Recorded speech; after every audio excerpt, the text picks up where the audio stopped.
Soyez salués, mesdames et messieurs. L'émission Entretien de Vox, c'est maintenant. Nous recevons ce jour Monsieur Arnaud Boris Bunda, leader du mouvement Congo émergent MCE. Avec lui, nous allons parler de la santé de l'opposition congolaise face à la gouvernance actuelle. Monsieur Arnaud Boris Bunda, bienvenue dans cette émission. Merci, je suis honoré d'être sur votre plateau. Alors, comment vous vous définissez déjà vous-même? Nous voudrions vous découvrir, savoir un peu ce que vos compétences professionnelles et vos caractéristiques avant de plonger vraiment profondément dans cette émission. Merci. Comme vous l'avez dit, je suis Monsieur Arnaud Boris Bunda, leader du mouvement Congo émergent. Donc vous comprendrez, acteur politique, nouvellement sur la scène, candidat déclaré pour l'élection présidentielle de 2026. Ah bon? Oui. C'est une information que vous nous apportez dès le début de cette émission. Ben, c'est histoire de bien poser le décor. D'accord. Vous l'assumez? Juste, Déclaration de candidature pour en 2026. tout cas, je l'ai déclaré. Après, on attendra le retour du peuple.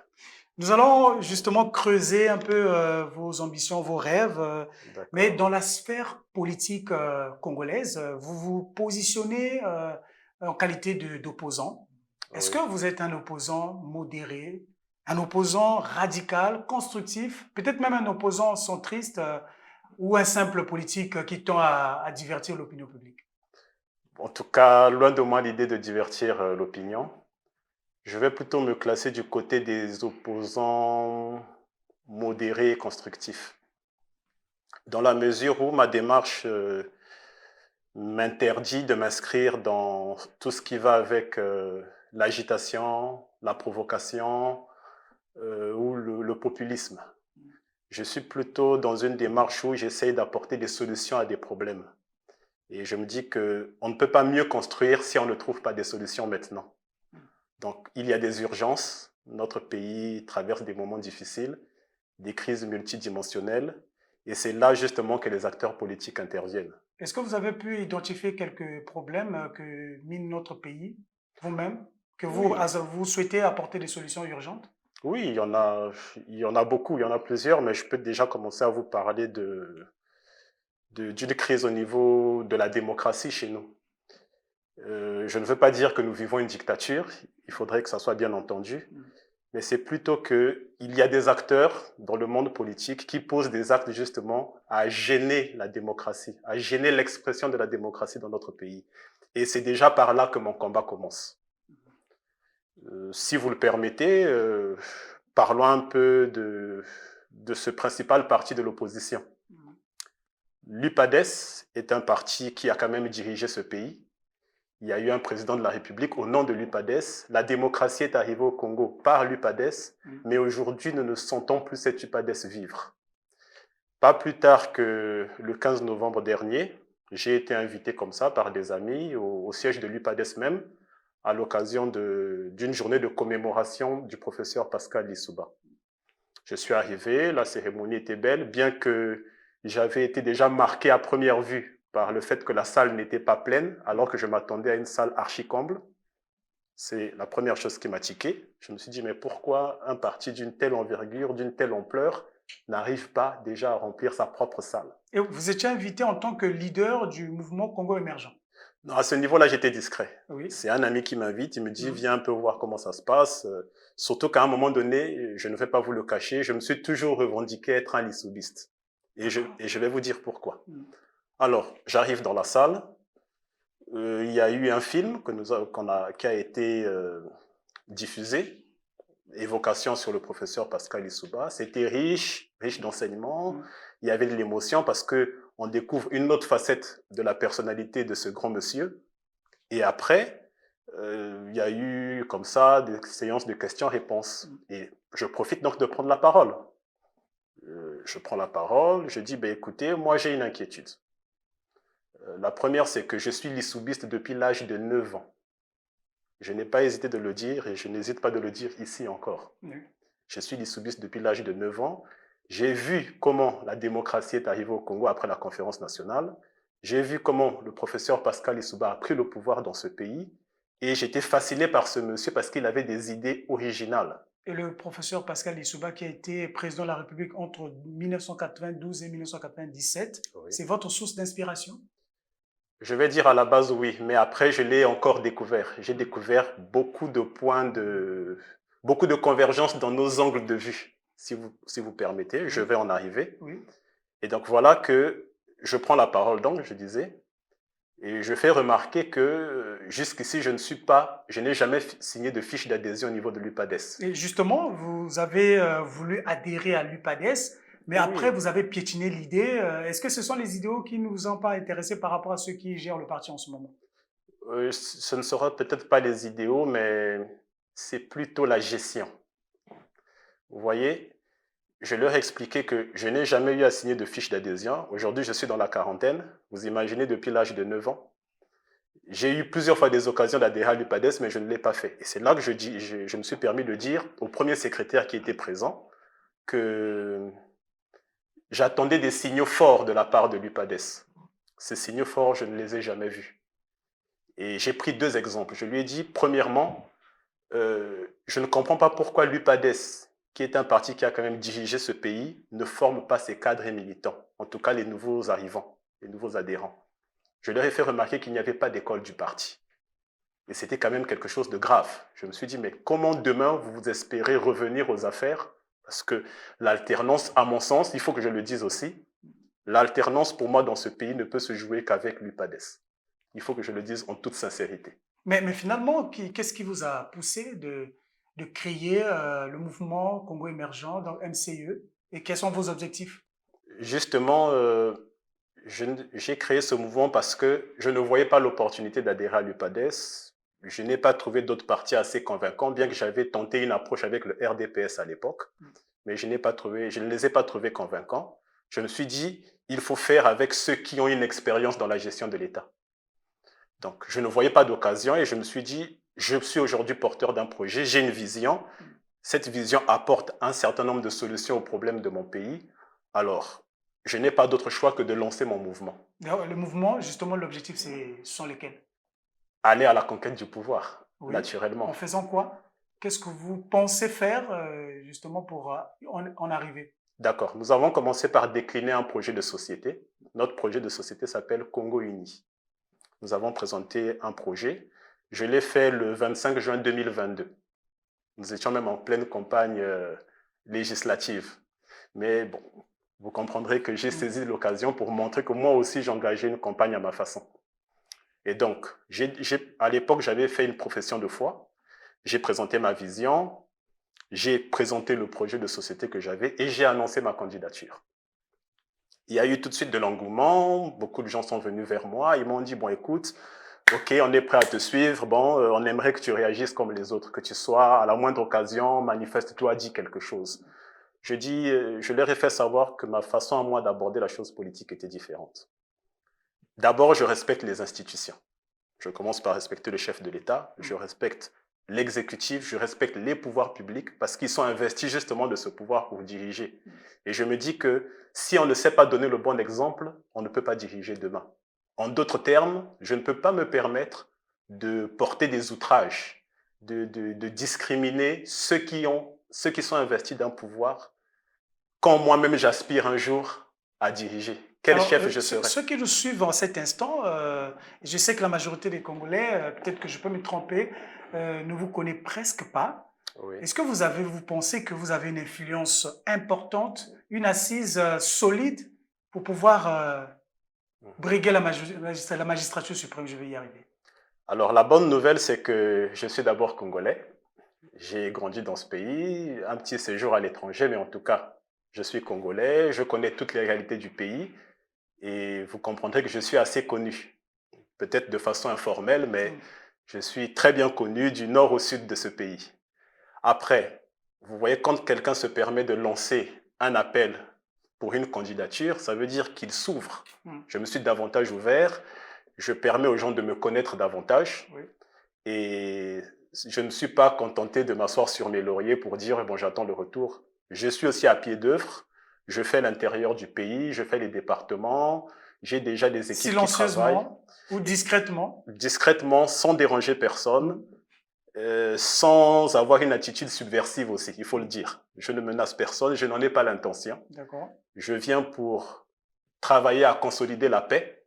Je veux que la démocratie soit restaurée dans notre pays.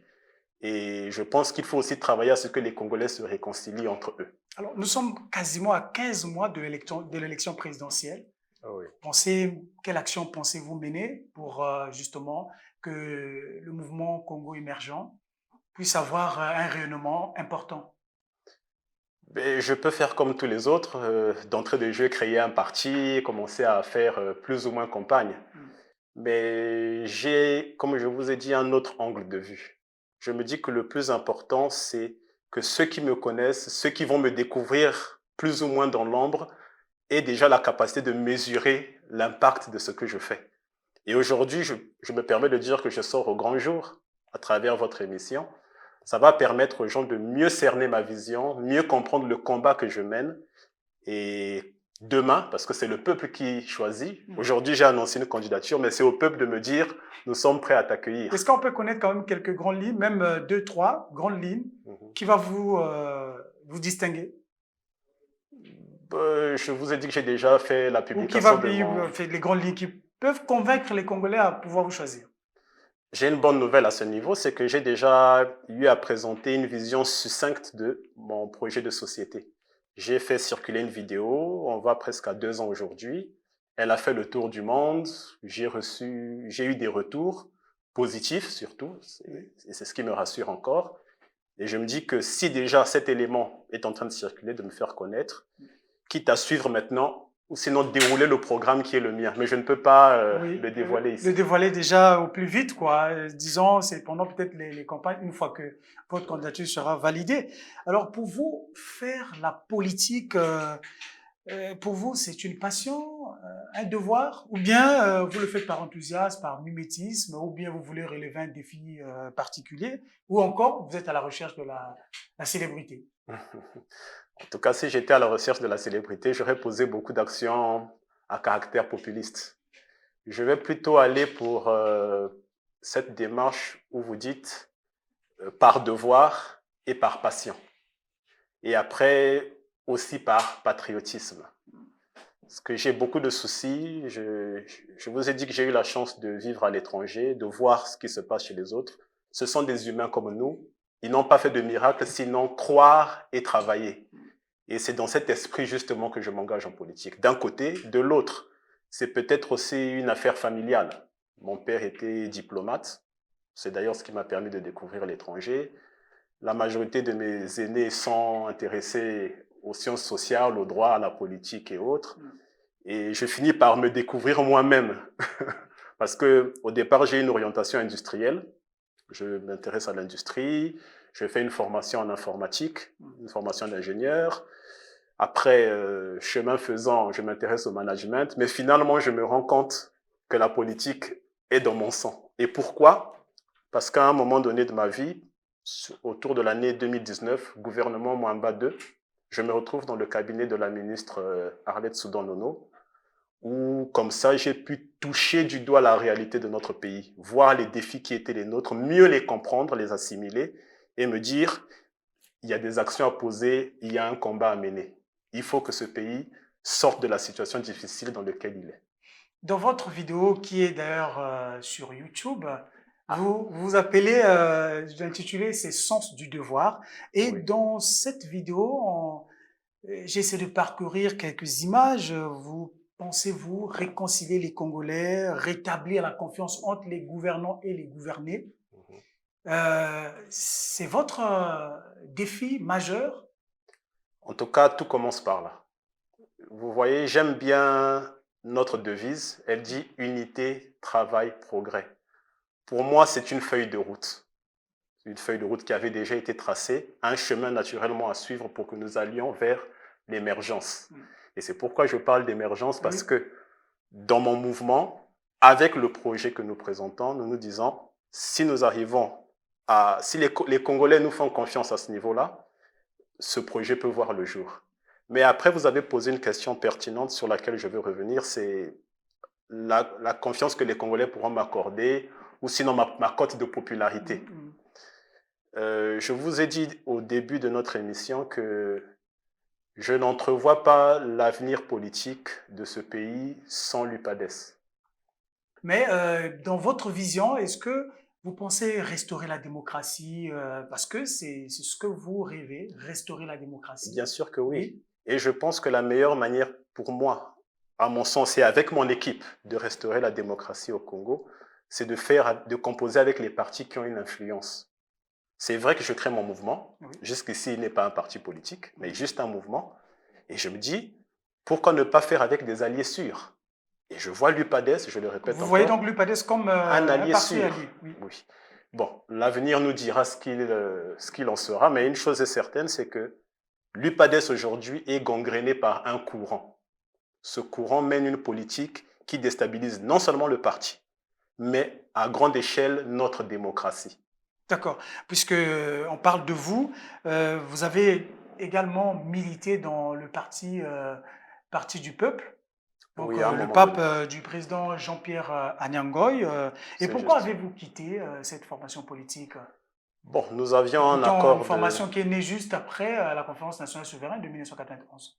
Oui, effectivement. Le Parti du peuple a été créé en 1995 par l'ancien ministre Ota. Bon, il était secrétaire d'État. Et ce parti a un peu roulé de sa bosse, bien qu'il n'ait pas eu de participation effective aux différents scrutins dans notre pays. Alors, je me rapproche d'eux parce que je me dis, le meilleur instrument de combat en matière de politique, c'est d'avoir un parti ou d'appartenir à un parti.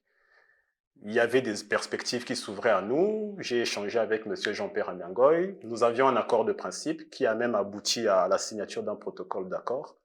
Malheureusement, chemin faisant, certaines choses n'ont pas été conformes à notre accord et j'ai été assez patient et j'ai fini par dire, bon écoutez, je pense qu'on ne peut plus faire chemin ensemble. Et je vais signaler une raison principale, c'est que j'avais déjà d'entrée de jeu fait comprendre au président Nyangoy que je refuse de m'inscrire dans une démarche qui va vers les provocations, vers l'agitation. Je refuse cela. Moi, je suis quelqu'un qui pense qu'il faut apporter directement des solutions à des problèmes. Bon, je vais vous épargner les détails, mais en fin de compte, je fais un nouveau cavalier seul. Alors, vous étiez ancien membre aussi de la plateforme politique des A2-26. C'est Oui. en fait une coalition qui regroupe le MR, donc Mouvement républicain de Destin Gavé, Oui. le RDD de Jean-Jacques Yobi Opango et bien entendu le pape, donc le Parti du peuple donc de Jean-Pierre Anangoy. Et qu'est-ce que vous avez reproché à cette coalition puisque vous vous êtes retiré aussi de cette coalition? En fait, c'est que j'adhère au 2AD26 par l'entremise du pape. C'est parce que j'étais membre du pape que je me retrouve finalement dans le 2AD26. J'avais aussi une responsabilité là-bas. Mon mandat était arrivé à expiration, parce que j'avais un mandat. Je suis revenu sur mon parti, à l'époque, le pape. Je me suis concentré là-dessus. Et vous comprendrez naturellement que quand je me retire du pape, je perds aussi ma qualité de membre du 2AD26. Mais je n'ai rien à leur reprocher dans la mesure où je trouve que leur combat était noble, puisqu'ils se battent pour l'alternance. Bon, après, c'est peut-être, finalement, ça me revient à l'esprit, c'est peut-être la démarche que je n'appréciais pas. Pourquoi? Et je vais le dire ici haut et fort, c'est parce que je considère qu'au Congo, l'opposition ne mène toujours pas un combat légitime. L'opposition n'arrive pas à légitimer son combat. Et je vais vous dire pourquoi, si vous permettez. Oui, allez-y. Ok.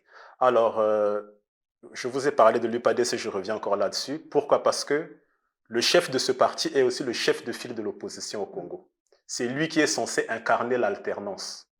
Mais je vous ai dit que déjà au niveau de son parti, il y a beaucoup de problèmes. Il a du mal à gérer son parti. Et c'est pourquoi je leur disais que, un, je ne comprends pas pourquoi il n'y a pas d'école du parti. Deux, je ne comprends pas pourquoi vous ne faites pas la promotion du projet de société du professeur Pascal Lissouba. Il me semble que dans vos propos, pour vous, l'opposition congolaise n'est pas crédible. En tout cas, je la considère plutôt coupable de ce qui se passe dans notre pays. Et c'est là où je m'apprête à vous le dire. Oui. Pourquoi? Parce que, à mon sens, en tout cas c'est mon analyse, et j'espère qu'elle sera acceptée par ceux qui nous suivent, Oui. à mon sens, le chef de file de l'opposition devait fédérer autour de lui. Vous voyez? Mais fédérer ne suffit pas. Si moi, Arnaud Boris Bunda, j'étais le chef de file de l'opposition, d'entrée de jeu, dès la prise de mes fonctions, j'aurais entamé une démarche sans la moindre condescendance. Je serais allé à la rencontre de tous ceux qui se réclament leaders ou membres de l'opposition pour discuter de la question d'un dialogue national. Il y a bien longtemps que les opposants au Congo réclament la tenue d'un dialogue. Ça ne s'est jamais fait. Mais je pense que le chef de l'État, M. Denis Sassou Nguesso, son Excellence, a quand même eu la sagesse d'écouter et de poser un acte pour montrer qu'il est quand même à l'écoute de la population. Il a créé le Conseil national du dialogue. Il s'agit d'une institution, une opportunité, à mon sens, que le chef de l'État donne aux opposants pour dire « voilà une plateforme, exprimez vos besoins et ensuite nous verrons dans quelle mesure nous asseoir ». En tout cas, ça c'est mon interprétation à moi.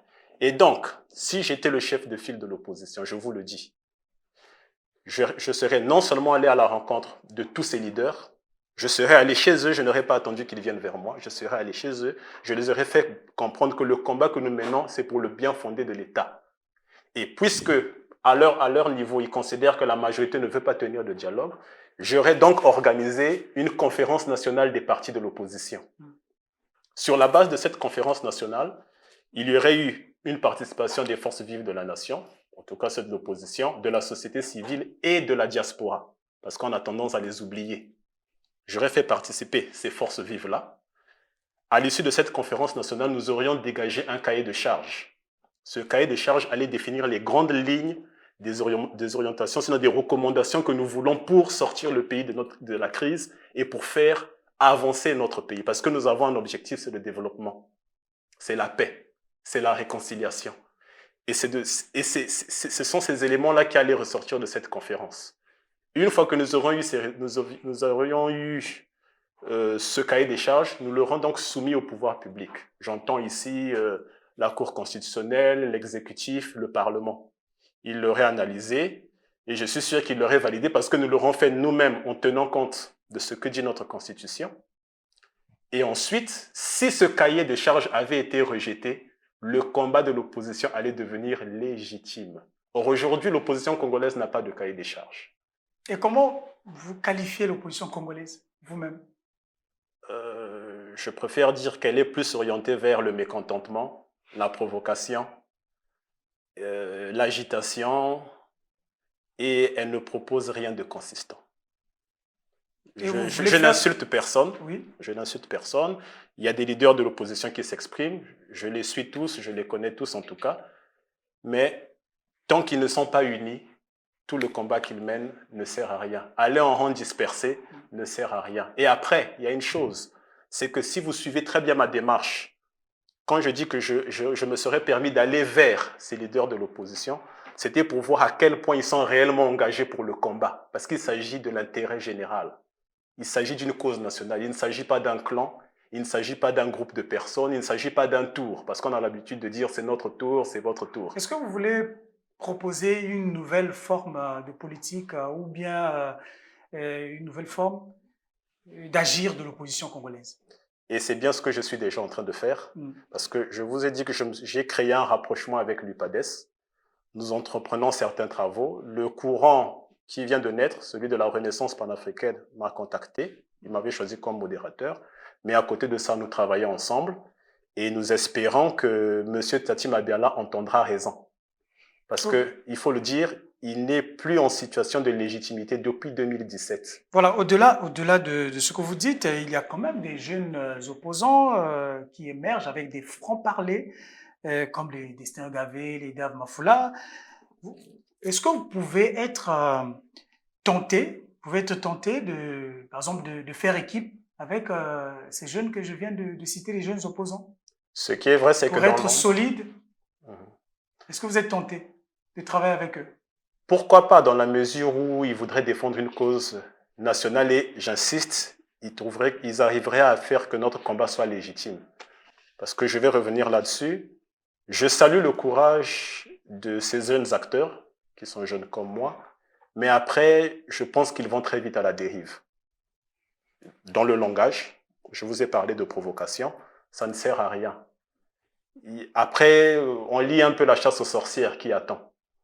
Et aujourd'hui, on a l'impression que l'opposition congolaise ressemble à une opération commando montée de toutes pièces qui a pour mission d'aller dégager un système. En gros, on nous promet des troubles politiques d'une manière ou d'une autre. On a beau dire qu'ils veulent passer par les urnes et autres, ça ne rassure pas, puisqu'à la fin, ils n'ont pas aussi de projet Et vous, vous consistant. prenez l'apaisement, Naturellement. de Naturellement. façon pacifique, l'alternance de façon pacifique. Naturellement. Mais après, il y a un processus, et j'ai essayé de vous le décrire tout à l'heure. Après une convention nationale des partis de l'opposition, ce cahier des charges devra faire l'examen de ceux qui exercent le pouvoir. Et s'ils le rejettent, je vous ai dit qu'en ce moment-là, le combat deviendra légitime. Ils seront maintenant libres d'aller dans la percussion, si vous me permettez. Mais après, ça ne s'arrête pas là. Il faut aussi aller avec un candidat unique à une élection. Parce qu'à chaque fois que nous allons en rang dispersé, ça ne rassure personne. Ça ne rassure personne. Croyez-moi, la population n'est pas dupe. La population a perdu confiance en ses acteurs politiques. Et comment voyez-vous la démarche ou sinon la vision du mouvement Les Mécontents de Vivian Manangou? Est-ce que ça vous accroche ou pas? Je l'ai suivi, il est pertinent. Chacun d'eux est pertinent à sa façon, il faut le dire. Et je l'espère moi aussi. Mais on revient au même problème. C'est toujours en rang dispersé qu'on va, d'un côté. Et de l'autre, il y a cette tendance à, en tout cas à mon sens, le ressenti, c'est que c'est comme si on mettait la charrue avant les bœufs. Il faut vraiment respecter des procédures. Il faut aussi faire comprendre à la partie qui exerce le pouvoir qu'on n'est pas une menace. On veut reconstruire le pays. On veut réconcilier les Congolais avec eux-mêmes et avec l'État.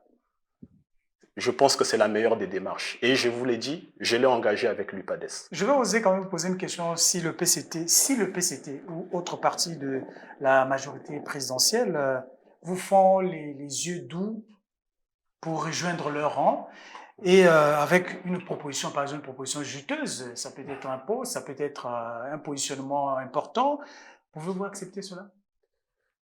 Je vais vous dire oui et non, mais il faut que je m'explique. Oui. Oui, dans la mesure où le combat que mène l'opposition, à travers ce cahier des charges, par exemple, pourrait permettre d'aboutir à un gouvernement d'union nationale. En ce moment-là, je dirais oui. Parce qu'il y aura un consensus, tout le monde se serait accordé autour d'une table, on aurait dit, on veut arranger le pays, nous avons fait de notre mieux, nous, PCT, nous avons fait de notre mieux, nous avons atteint certaines limites, l'offre est largement inférieure à la demande, nous vous tendons la main, vous qui êtes à l'opposition. En ce moment-là, oui. Mais si du jour au lendemain, comme ça, comme vous dites, on me proposait quelque chose de juteux, je dirais non. Il n'y aura pas d'intérêt. Sinon, je deviendrai moi aussi coupable de ce qu'on reproche au PCT. Je ne dis pas qu'ils ne travaillent pas, ils font de leur mieux. Il y a des déboires, il y a des petites dérives, ça ne peut pas manquer. Mais après, ils ont besoin de l'aide des autres Congolais, ceux qui sont à l'opposition. Alors, quel est clairement votre rêve en politique et votre modèle actuellement? Mon modèle en politique, c'est M. Nelson Mandela. Un grand homme, quelqu'un qui a été privé d'une bonne partie de sa vie à cause de ses convictions, mais qui au final a réalisé son rêve de voir une Afrique du Sud unie. Et c'est dans ce sens que je parle de Congo uni dans mon projet de société. Je rêve de voir un Congo épanoui. Je rêve de voir un Congo qui ressemble à cette petite Suisse que le professeur Pascal Lissouba avait promis, parce que j'y ai cru. Et je sais que c'est possible. Et aujourd'hui, si vous découvrez mon projet de société, qui, à ma grande surprise, se marie très bien avec celui de l'UPADES, mais agit aussi en complément, je me dis, on ne peut pas rêver mieux. Vous êtes jeune. 2024 a été décrétée l'année de la jeunesse. Elle a été prolongée jusqu'en 2026. Quel est votre commentaire sur cette option du président de la République de prolonger l'année de la jeunesse? Est-ce que c'est vraiment une opportunité qu'on veut offrir aux jeunes pour l'insertion professionnelle, pour que les jeunes vraiment retrouvent leurs rêves? Oui. Je pense que lorsque le chef de l'État s'exprime sur la question de l'année de la jeunesse, au préalable, il a défini des indicateurs. Il a un objectif, un souci, il se dit, je dois atteindre tel niveau. Et Il a déclaré l'année s'est engagée, elle a connu son cours, elle est arrivée à son terme, les objectifs ne sont pas atteints, parce qu'il l'a quand même avoué, il a eu cette honnêteté de l'avouer, et c'est une chose qui est à saluer. Il pense qu'il faut davantage élargir l'année de la jeunesse. Je dis oui, mais après, après évaluation à mi-parcours, il faut vraiment recadrer le tir de sorte que les objectifs soient atteints en 2025, pour ne pas attendre encore d'arriver en 2026. L'année qui s'étend sur 3 ans désormais est une marge de manœuvre pour eux. Mais je pense qu'ils n'auraient pas d'excuse d'arriver jusqu'en 2026. Ils ont raté 2024, ils doivent se rattraper ou sinon corriger tout ce qu'il faut en 2025. Alors, le Congo fait face à de nombreux défis, surtout le défi de redressement de la situation économique et financière, les problèmes d'eau, d'électricité, on en a beaucoup, et surtout le chômage des jeunes, puisqu'on parle des jeunes aussi. Alors, que pensez-vous de la gouvernance actuelle? Je dirais que la gouvernance actuelle n'est peut-être pas à la hauteur des attentes. Je vous ai dit en passant que l'offre est largement inférieure à la demande. Vous voyez, le peuple congolais en attend beaucoup. Et l'État congolais actuellement se bat à donner ce qu'il peut. Mais je reviens encore sur cette question. Il faudrait que ceux qui exercent le pouvoir aient davantage d'ouverture d'esprit. Le chef de l'État en a fait la démonstration en créant les différents conseils consultatifs, dont le Conseil national du dialogue sur lequel j'insiste encore. Et pourquoi j'insiste là-dessus? C'est parce qu'au Congo, l'histoire de notre pays nous a démontré qu'à chaque fois que nous avons eu des situations de crise, c'est par le dialogue que nous avons trouvé des solutions. Ça a même été le cas en 91 pour arriver à la démocratie. Et donc, je pense que les Congolais devraient s'asseoir, discuter, mais encore il faudrait que ça soit avec l'entremise de ceux qui exercent le pouvoir. Il faut qu'ils acceptent de tendre la main à l'autre partie pour dire nous sommes tous des Congolais, c'est notre pays à nous tous, venons, bâtissons-le ensemble. Nous avons fait ce que nous pouvons. Certainement que vous avez une astuce qui peut nous aider. Parce qu'à la fin, c'est tout le Congo qui gagne. Ce n'est pas un individu qui gagne, c'est le Congo. Alors, avant de conclure cette émission, est-ce que vous auriez une préoccupation particulière qui vous tient à cœur et que vous voudrez partager aux Congolais qui nous suivent? Oui, cette préoccupation va avec mon combat. Si j'avais eu la possibilité de donner un intitulé à votre émission, j'aurais dit le Congo, mon combat.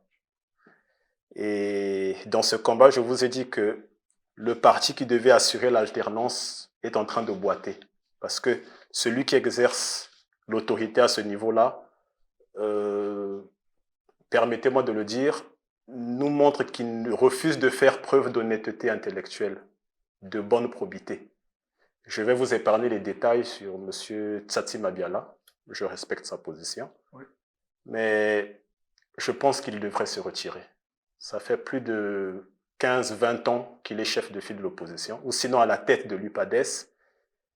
Il avait certainement des objectifs, il ne les a pas atteints, parce que je vous l'ai dit, personne ne connaît le projet de société de l'UPADES. Et pour vous-même, Congo émergent, alors le mouvement Congo émergent, quel est le rêve?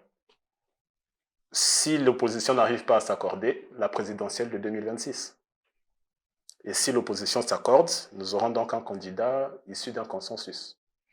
Consensus au sein de votre mouvement ou au sein de l'opposition que vous souhaitez que l'opposition soit unie? Je souhaite au niveau de toute l'opposition. C'est mon souhait le plus cher, de revoir ce pays dans la réconciliation, dans la paix et dans la marche vers le développement. C'est-à-dire aller même organiser une sorte de primaire si toute l'opposition pouvait s'asseoir, faire des primaires. J'ai un projet, oui. Les autres acteurs aussi ont un projet, on pourrait se retrouver, vos projets, voilà, trouver un candidat, un débat, un suffrage, des votes. Débat démocratique. Bien sûr que oui. Et c'est ça déjà l'expression de la démocratie. C'est mon rêve le plus cher, de voir un Congo où on respire démocratie. Voilà. Mais une démocratie qui va vraiment dans le sens de l'éthique et de la morale. Merci beaucoup d'être venu à cette émission Entretien. Mesdames et messieurs, nous rappelons que nous avons reçu M. Arnaud Boris Bunda, leader du mouvement Congo émergent. Nous avons parlé de la santé de l'opposition congolaise face à la gouvernance actuelle. C'est la fin. Au revoir et prochainement.